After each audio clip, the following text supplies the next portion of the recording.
광주의 한 고등학교에서 3학년 기말고사 문제가 유출됐습니다. 학교 행정실장과 운영위원장이 짜고 한 것으로 드러나 더욱 충격적입니다. 기아차 노조가 연루된 취업 비리와 사기가 끊이지 않고 있습니다. 광주 공장 노조가 시민들에게 머리 숙여 사과했습니다. 광주시의회가 나흘째 파행을 이어갔습니다. 의회 개정 휴업 때문에 민선 7기 행정까지 발목이 잡혀 있습니다. 이용섭 광주시장과 광주 지역 국회의원들이 처음으로 정책 간담회를 가졌습니다. 서로 소통을 강조했지만 쟁점 사안에 대해서는 이견을 드러냈습니다. 여러분 안녕하십니까? 광주 MBC 뉴스데스크입니다. 광주의 한 고등학교에서 행정실장이 시험 문제지를 몰래 빼돌려서 고3 학부모에게 건네줬습니다. 이 학부모는 학교 운영위원장이라고 합니다. 공정성을 해친 명백한 반칙입니다. 학생들의 신고로 들통난 게 다행이지만 M1 학생들은 기말 시험을 다시 치르게 됐습니다. 박수인 기자가 보도합니다. 시험 문제 한두 개 차이로 내신 등급이 달라질 수 있기 때문에 고등학교 시험은 학생들에게는 피말리는 전쟁입니다. 그래서 시험에서 공정성은 생명이고 보안은 이를 지키는 보루에 해당합니다. 그런데 보안을 책임지는 학교 행정실장이 5과목의 기말 시험 문제지를 빼돌려 고3 학부모에게 건넸습니다. 인쇄 과정에서 가능성이 한번 시험지 자체가 봉인해서 들어가게 되면 그 으로는 이 시험지가 유출될 수가 없고. 시험지 유출을 부탁한 학부모는 학교 운영위원장입니다.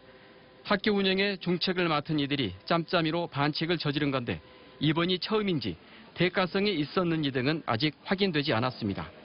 학교의 신고로 사건을 접수한 경찰은 곧바로 수사에 착수했습니다. 광주시 교육청도 특별 감사에 나섰고 전체 고등학교를 대상으로 평가 관리 실태를 점검하기로 했습니다. 내신과 직결이 돼 있고요. 그래서 사실은 사안의 그 중요성을 들여다보면 심각하다고 사실은 파악하고 있고요. 2년 전 한 고등학교의 학생부 조작 사건으로 광주 지역 학생들 전체가 입시에서 손해를 봤다고 판단한 시교육청은 이번 사건이 또다시 광주 교육의 신뢰를 추락시키지 않을까 걱정하고 있습니다. MBC 뉴스 박수인입니다. 젊은이들 취업이 어렵다 보니 이를 노린 채용 사기나 비리 사건이 끊이질 않습니다. 그런데 유독 광주에서는 기아자동차와 관련된 사건이 많고 노조 관계자들이 연루된 경우도 잦습니다. 무엇 때문인지 깊이 들여다볼 필요가 있습니다. 보도에 김철웅 기자입니다. 채용 사기 혐의로 기아차 전 노조 간부가 구속돼 수사를 받고 있는 광주경찰청 앞에서 기아차 광주공장 노조 간부들이 고개를 숙였습니다. 기아자동차 광주공장 전 노조 간부를 비롯해 전 현직 직원 4명 등 용의자들이 채용을 미끼로 받은 돈의 규모는 47억 원, 피해자만 85명에 이릅니다. 노조나 회사는 실제로 채용이 성사된 경우는 없을 것으로 기대하고 있지만 수사 결과 채용 성공 사례가 나올 수 있어서 촉각을 곤두세우고 있습니다. 기아차 광주 공장에서 대규모 입사 비리 혹은 채용 사기가 불거져 경찰 수사가 이루어진 것만 벌써 3번째 이릅니다. 지난 2005년과 2014년 그리고 2018년인데 그때마다 노조의 이름이 빠진 적이 없습니다. 2014년에는 노조 전 현직 간부의 도박비 때문에 벌어진 취업 사기로 60명의 피해자가 32억 원을 당시 노조 간부에게 건넸습니다. 아들은 죽었다가고 저렇게 있고 돈은 못 벌고 나이는 차갖고 있고 이제 금방 벌써 31, 2 되고지. 따개갖고 이렇게 했는데 지금 돈 안 나고 어두고 사람은 사람대로 사라져도. 2005년 광주 지역 사회를 뒤흔들었던 사건은 취업 사기를 넘어 그야말로 채용 비리의 결정판이었습니다. 당시에는 노조가 조직적으로 채용에 관여했는데 사례금을 주고 부정 채용된 직원이 120명에 이를 정도였습니다. 내년 되면 계속 공공연히 왔으니까 이야기는 안 되면 그 이후에도 또 몇 명씩 또 나눠 관렸다는 얘기 있고 그러더라고. 노조는 우리 지역의 기아차와 같은 좋은 일자리가 워낙 적다 보니 이런 일이 일어나는 것 같다고 말했습니다. 취업문이 대단히 이제 좁다. 광주 전남북 지역의 청년들을 대상으로 봤을 때 이제 그런 거고요. 하지만 노조 조합원 자녀에게 채용 가산점을 주는 노사협약은 채용 세습이라는 비판 속에서도 여전히 존속하고 있습니다. 단협에 그런 조항이 있습니다. 저희들 장기구조자 자녀들은 가산점을 준다는 조항이 있습니다만은 실질적으로 저희들이 채용했던 비율을 보게 되면은 전혀 반영되지 않고 있습니다. 입사 비리나 채용 사기가 벌어질 때마다 기아차 노조가 사과를 한 가운데 이번에는 정말 근절할 수 있을 것인지 시민들이 지켜보고 있습니다. MBC 뉴스 김철원입니다. 광주시 의회는 오늘도 파행했습니다. 그동안 뭘 한 것도 없는데 16일까지는 쉰다고 합니다. 의회 때문에 광주시 행정도 발목이 잡혔습니다. 정용욱 기자가 보도합니다. 자리 다툼 끝에 가까스로 의장단을 선출한 광주시 의회. 하지만 이후에도 달라지지 않았습니다. 나흘째 본회의도 개회한 지 30분 만에 정회를 했습니다.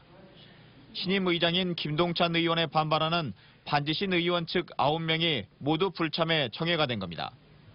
상임위 구성 과정 속에서 아직도 의견 일치를 보지 못하고 계속해서 정회가 지금 길어지고 있습니다.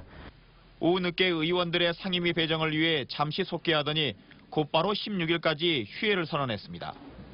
반쪽짜리 파행 운영은 당분간 계속될 것으로 보입니다. 갈등의 골도 깊고 반 의원 측이 의장 선출 과정에 절차적 하자가 있다며 신임 의장을 인정하지 않고 있었습니다. 적법 절차에 따르지 않고 임시의장을 교체했다고 생각하고 있습니다. 그래서 적절한 적법 절차의 하자는 하자가 있다고 보는 것이고요. 의사 일정이 파행으로 이어지면서 광주시 집행부가 의회에 요구한 주요 업무들도 차질이 우려됩니다. 문화경제부 시장 자리를 비롯한 조직 개편 등 시정 현안이 긴급 안건으로 올라와 있지만 시의회 차원에서 충분한 검토가 이루어지지 못하고 있습니다. 감투 말고는 관심이 없어 보이는 듯한 의회 때문에 민선 7기 광주시 행정도 발목이 잡혀 있습니다. MBC 뉴스 정용욱입니다.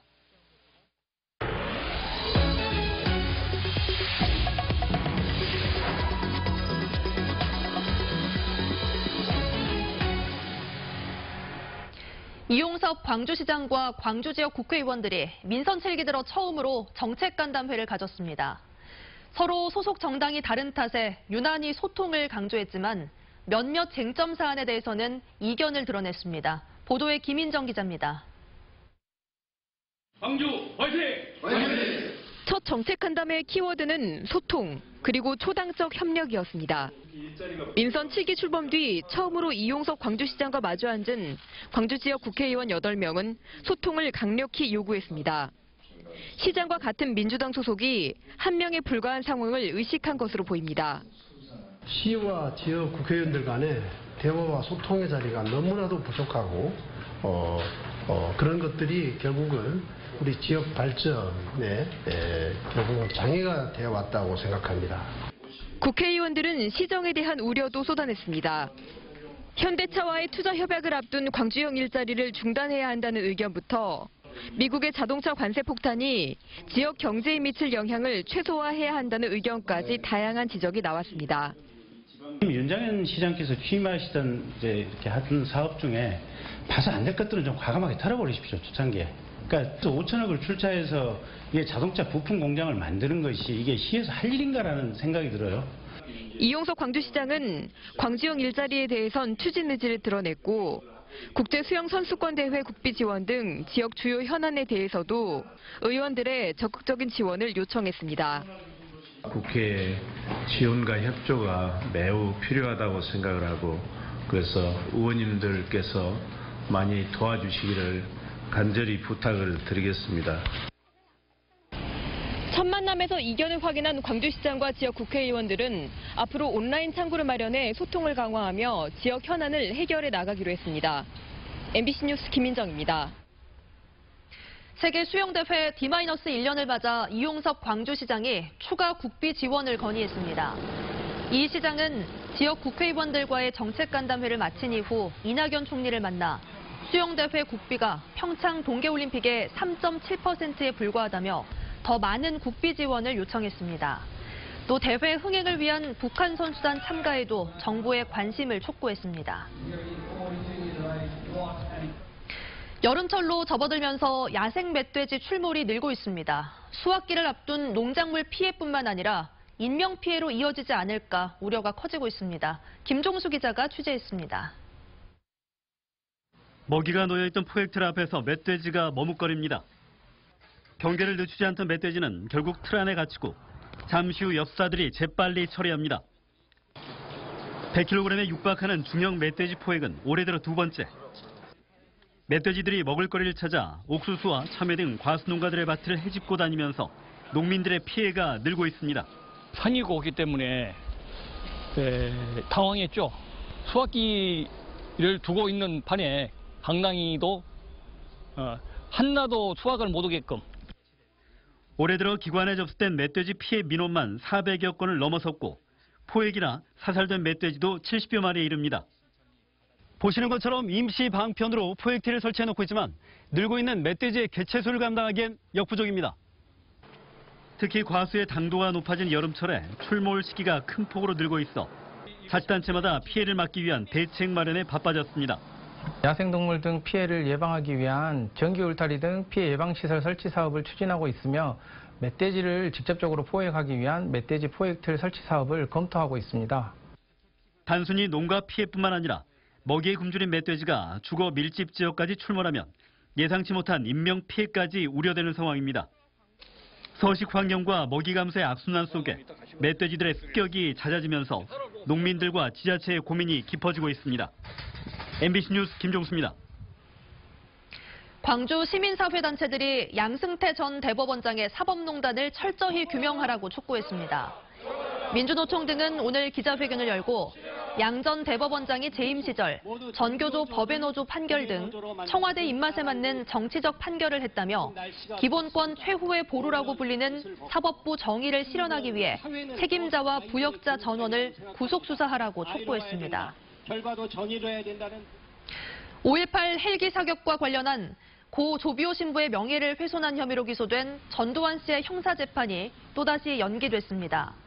광주지법은 전 씨 측이 증거가 많아 검토를 끝내지 못했다며 재판을 연기해달라는 신청을 내자 이를 받아들여 오는 16일에 열기로 한 첫 공판을 다음 달 27일 오후 2시 30분에 열기로 했습니다. 전 씨의 재판은 지난 5월 28일에 열리기로 예정돼 있었지만 그때도 한 차례 연기 신청이 받아들여졌습니다. 최경환 국회의원이 다음 달 5일에 진행되는 민주평화당 당대표에 도전합니다. 최 의원은 광주시의회에서 기자회견을 갖고 위기에 처한 호남 정치를 살려내겠다며 당대표 출마를 선언했습니다. 또 당대표가 되면 5.18 진상규명과 국비 예산 확보, 일자리 창출 등 지역 현안에 최선을 다하겠다고 밝혔습니다. 광주지검 강력부는 대마를 밀수입한 혐의로 외국인 학교 미국인 교사인 33살 A씨를 구속했습니다. A씨는 지난 6월 미국에서 국제 우편으로 대마 1.2kg을 들여온 혐의를 받고 있습니다.